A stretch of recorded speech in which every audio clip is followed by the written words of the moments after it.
वगैरह है कि effective area of each plate is a, distance between the two plates is D, और dielectric constant के है तो बताना है कैपेसिटी ऑफ ईच प्लेट्स। तो ये मिलकर जो कैपेसिटर बना रहे हैं उसका कैपेसिटेंस बताना है। तो यहाँ पर आप क्या करोगे, इन प्लेट्स के वो सरफेसेस की नंबरिंग कर लो जो कैपेसिटेंस बनाने में काम आ रहे हैं। तो देखिए इसका सरफेस 1 हो गया, इसका ये 2, दूसरी तरफ का ये 3 हो गया, ये 4, दिस इज 5, 6, 7 एंड 8। ये वो सरफेसेस के नंबर हैं जो कैपेसिटेंस बनाने में काम आ रहे हैं। ठीक है, अब देखो इसका एक रफली डायग्राम बना लीजिए। 1 के सामने 2 है तो आप ऐसे बना लीजिए, 1 के सामने 2 बना दीजिए। ठीक है, अब देखो 2 और 3 एक ही प्लेट के दो सरफेसेस हैं तो आपस में कनेक्टेड माने जाएंगे। तो 3 हो गया, 3 के सामने 4 और 5 कनेक्टेड हैं, 5 के सामने 6 है। ठीक है, और 6 और 7 कनेक्टेड है, 7 के सामने 8 है। ठीक है, इधर का नाम रख लीजिए P और इधर का नाम Q रख लीजिए। ठीक है, तो अब देखो कौन कौन से पॉइंट P से जुड़े हुए हैं।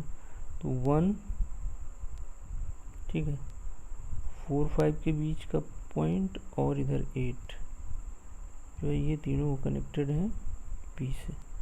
और उधर जो है आप देख सकते हैं कि 2, 3 के बीच और 6, 7 के बीच ये जो है ऐसे कनेक्टेड है। ठीक है, अब आप इनको फिर से रीअरेंज कर लेंगे।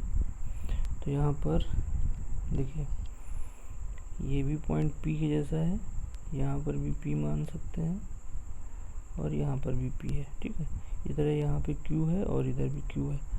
तो अब देखो इस जगह से शुरू करो यहाँ से। तो ये जो P है,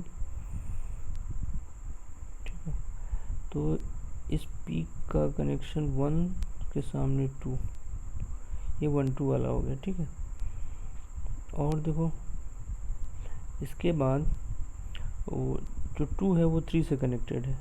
ठीक है, इसके बीच में Q है तो आप ऐसे कर सकते हो, दिस इज Q और इसका कनेक्शन 3 से है तो ये प्लेट 3 है और 3 के सामने 4 है, यू कैन सी, और वो जो है that is connected to P। तो आप ऐसे बना सकते हो लाइक दिस। इसके बाद देखो यहाँ पर आगे इस P मतलब 4 के आगे 5 है, 5 वो के सामने 6 है। ठीक है, तो यहाँ तक 4 हो गया, 4 का कनेक्शन 5 से है तो 4 और 5 एक ही पॉइंट P से कनेक्टेड है। 5 के सामने 6 है, जैसे 6 इज कनेक्टेड टू Q। ठीक है, तो ये Q हो गया और Q के सामने मतलब 7 है और 7 जो है वो Q वाली पोजीशन पे है। तो आप ऐसे बना सकते हैं लाइक दिस, ये 7 हो गया, 7 के सामने 8 है और 8 का कनेक्शन जो है वो P से है। तो अब आप देख सकते हो ये जो 4 कैपेसिटर हैं ये चारों के चारों पैरेलल में हैं। ठीक है, तो 4 कनेक्टेड इन पैरेलल। तो अगर एक का कैपेसिटेंस C है तो वो वैल्यू KA/0/D होगी। तो यहाँ पर जो C इक्वलेंट होगा वो 4C हो जाएगा, मतलब 4 टाइम्स KA/0/D। ये तो एक तरीका हो गया। अब देखो ऐसे क्वेश्चन करने का एक और तरीका होता है। यहाँ पर आपको ये ध्यान देना चाहिए कि बहुत बार क्वेश्चन आते हैं जिसमें जितनी भी नंबर ऑफ प्लेट्स हैं वो अगर अल्टरनेटिवली कनेक्टेड हैं तो उसको अगर आप चेक कर लो। देखो जो पहली प्लेट है ये, उसके बाद थर्ड प्लेट है और ये 5th प्लेट है, ये अल्टरनेटिवली पॉइंट P से कनेक्टेड है।